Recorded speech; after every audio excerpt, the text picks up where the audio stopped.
Hey everybody, it's Mr. Johnson, and welcome to our final project before spring break. This one is called Fox in the Forest, and it's a kind of a simple project. There's not a lot of coloring that involves with this, but we do use show space, which is when objects are close and objects that are far away from you. But most of this project is going to be left empty, so it's a very simple project to do before the break. I don't want to do any heavy lifting of a project now. But coming after spring break, make sure that you are collecting some cardboard because we're going to do 2 cardboard projects back to back. All right, so make sure that you're collecting cardboard and you're keeping it for what you need for these projects coming up. So let's get right into this. So here are the items that you're going to need for this project. Pencil and eraser, as usual. You're going to need a ruler or something straight to draw with, whether it's like the edge of a folder or a book or something like that. You're going to need something straight to make straight lines. There's only certain colors that you're going to need. Black and gray, that's for the tree and for the tree shadow, and red, orange, and brown for the fox. Also, non-lined paper, because you're going to be drawing some lines going in different directions, and if you have lined paper, it's going to look a little confusing. So get white paper, not lined, please. Get a piece of computer paper, get something that has no lines on it. All right? Also, in the document, I have a picture of how to draw a simple fox. There's a lot of different versions out there, but I wanted to get a simple step-by-step of how to draw a fox that made it look like it was walking, and that was a key thing that we had. All right, so these are the items that you're going to need. Move that over to the side, and then this is the order that we're going to be drawing these items in. We're going to take care of the trees first, then draw the fox, then the tree shadows, which you're going to need the ruler for that step, and then finally the fox's footprints. Like I said, most of the project's going to be left alone as the color of the paper. So let's get right into this and draw. All right, you're going to want your paper the tall way, for sure. Okay, so what we want to do is we want to draw about 5 trees into this. Now, the higher up you want your trees, the skinnier it should be because the bottom of your paper represents closer to you. Up at the top of the paper is farther away. So what we're going to do is we are going to draw the tree trunk on the ground. So it's going to be like a smiley line. So, excuse me, my allergies are kicking in, guys. So if I want to start drawing my trees, I do not want them, I want to leave a little bit of space between each tree. So for example, let's draw a medium-sized tree. All right, I'm going to draw it right in the middle, but I'm not going to draw the tree trunk way too big. It's imagine about the size of a quarter, and it's just going to be a U shape or a smile like that. And as you can see with like my pencil, this is a medium-sized tree. It's not much bigger than like the metal that's on the end of my pencil. Okay? Now to finish off this tree, I'm not going to use a ruler for this, but I'm just going to go straight up. Because trees are natural, so we don't want a ruler. We want just some simple straight lines. Now I want to make a tree look like it's even further away. So this one's even smaller. Draw a line straight up. There's my tree. Now I'm going to draw one here that looks like it's closer to me. So I'm going to draw a much bigger U shape. And if you can tell by that one, it's almost the length of my eraser.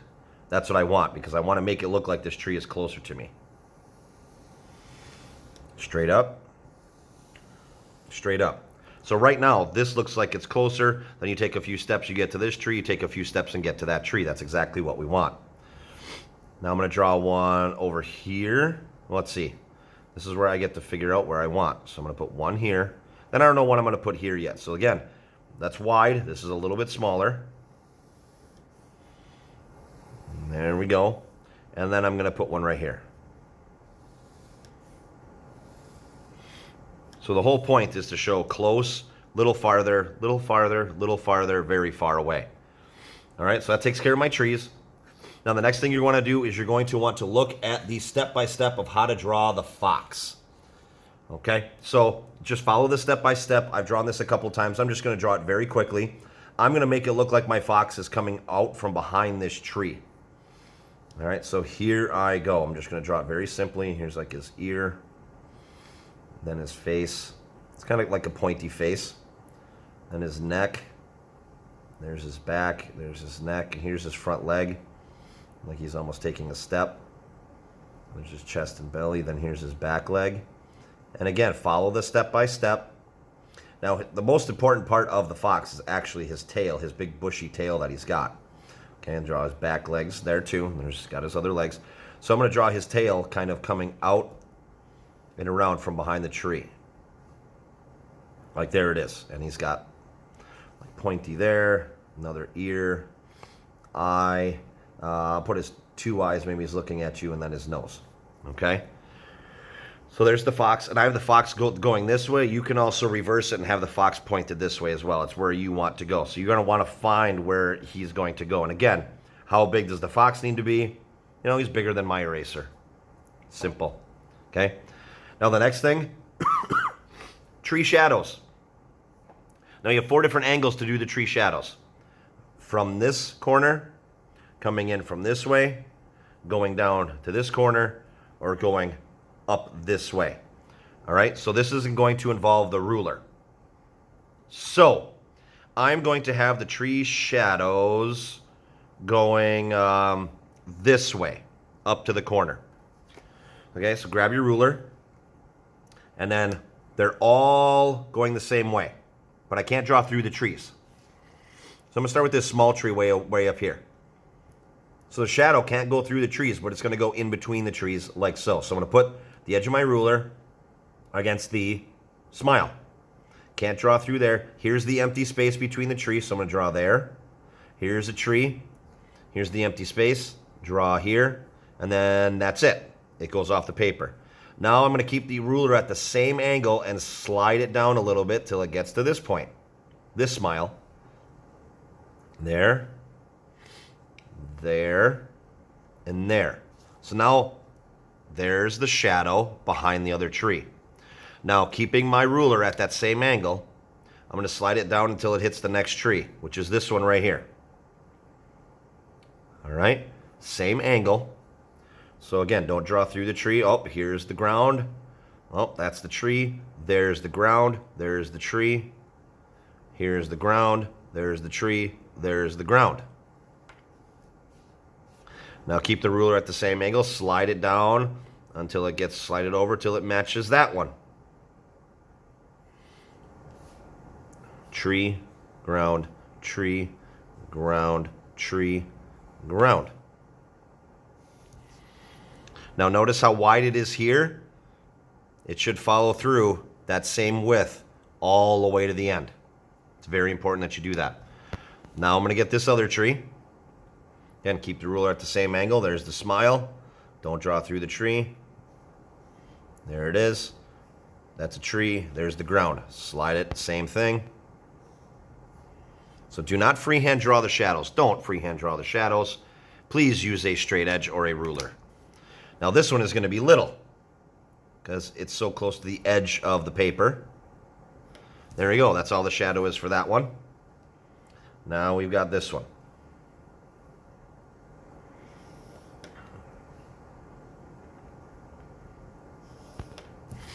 And there we go. So it actually looks like the sunlight is coming in from this way because that's where the shadows are going on the back side of the trees. And I'll show you in one of my examples as well. I have one with the shadow from every angle. Okay? Now that you have the tree shadows, at this point you may begin coloring. So right here, you're going to want to color in the trees black. You can use colored pencil, crayon, marker, paint, whatever you have. All right, so color in the trees fully. You don't have to press down super hard where it's jet black, but if you're using a marker, that might be best. So all the trees are black. So take your time coloring in really nice. You did give a line for the tree, so stay in the lines.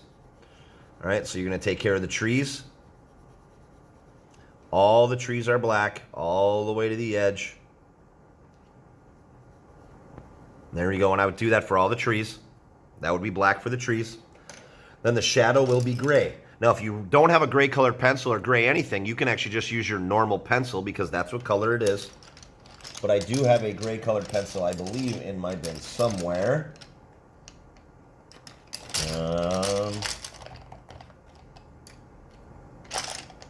I do. I have this color. It's called Cool Gray, although it's more of like a bluish color. It's got a little bluish tint to it. If I really was desperate, I could use silver. But you know what? Just to save some time, I'm not sure where my gray colored pencil is. It should be in the bin. I'm just going to use my normal pencil. Now don't press down too hard because it is supposed to be gray. I don't want it to match that same dark value of the black. So I tip my pencil on the side just a little bit, and I'm going to lightly color in the shadows of the trees. Because in the end, this is supposed to look like snow. That's what we have the fox's footprints for. So then the shadows would all be gray. This would be gray. Color it in really nice and neat. There you go. Now the fox, red, orange, and brown. So when you decide what you're going to do, there are animals called a red fox. You can color them in red, but I like to blend my colors a little bit. Now there are some spots in here that are going to be white, and that's the tip of his tail. So you can color in the fox. Maybe I'm going to give him a little hint of orange first, like this yellowy orange color. And of course, I would color in much better than this. I want you to color in better than this. I'm just doing this to save some time. Okay. And then after that, I might sprinkle in and go over it just gently with red. Red is a very powerful color, so you don't want to press down too hard, especially if you're blending. Color in nice and easy.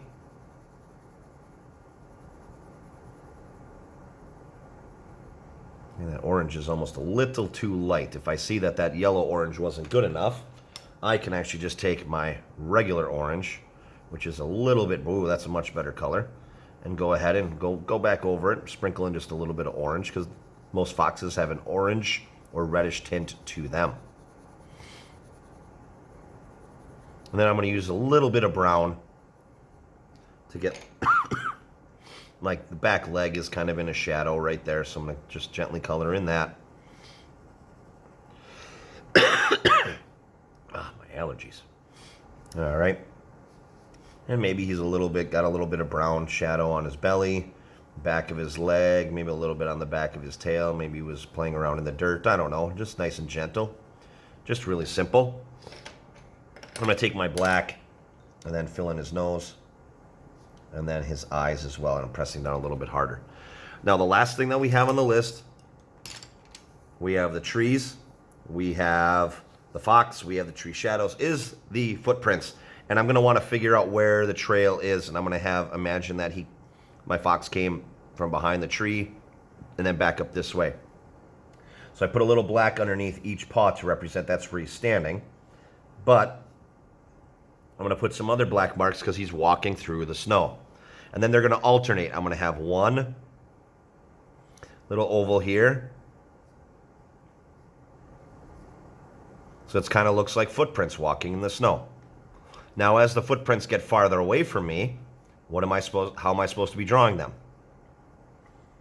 Smaller.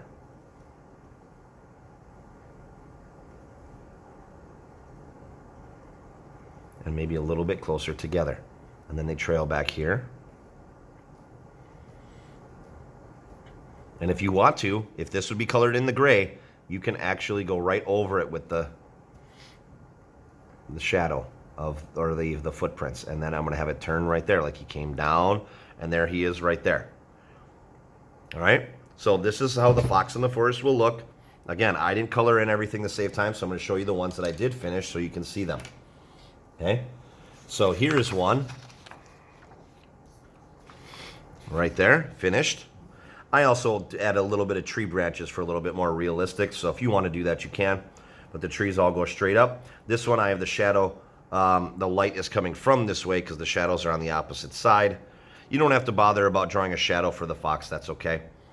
So there's his trail. There's the shadows. I use colored pencil on this one right here for the trees so you can see that. And this one, I did crayon, and I did not like using crayon. I don't like the look of the crayon on the paper, but it might be all that you have. So this time the light's coming down from this way because the shadows are on the other side. I got my 5 trees. I've got my fox, I've got my tree shadows, and I've got my fox's footprints. There's not much right there. I could have had it trailing going up like that as well, like I did in the other one. But my shadows are in 2 different directions. Now this one I did with my Sharpie marker, my black marker. This is much, much brighter, as you can see from the crayon. I really enjoyed this one a lot more. Took me a bit of time with the marker. Trees, shadow.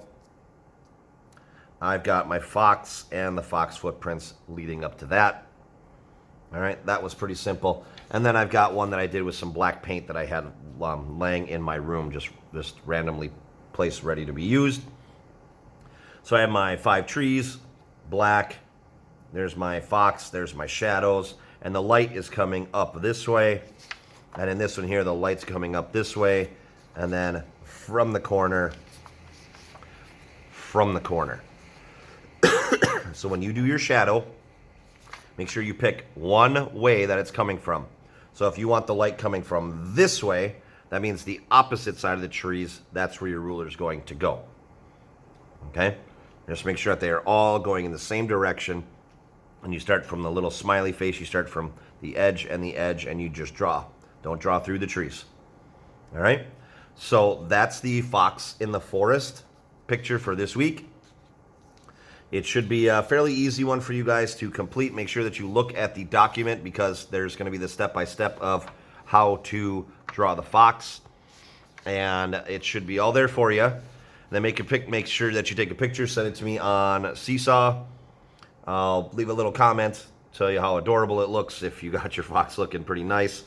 And then, again, spring break, enjoy your spring break. And then make sure that you are collecting some cardboard. We're going to do some cardboard projects coming up here after spring break. And I have a good idea of what we're going to do. So make sure you collect that stuff, get it all ready. Good luck on this project. Again, you don't need a whole lot. So just enjoy it, have fun, and please make sure that you guys have a safe and awesome spring break. And I will see you again in 2 weeks. That's when this project is due, is in 2 weeks.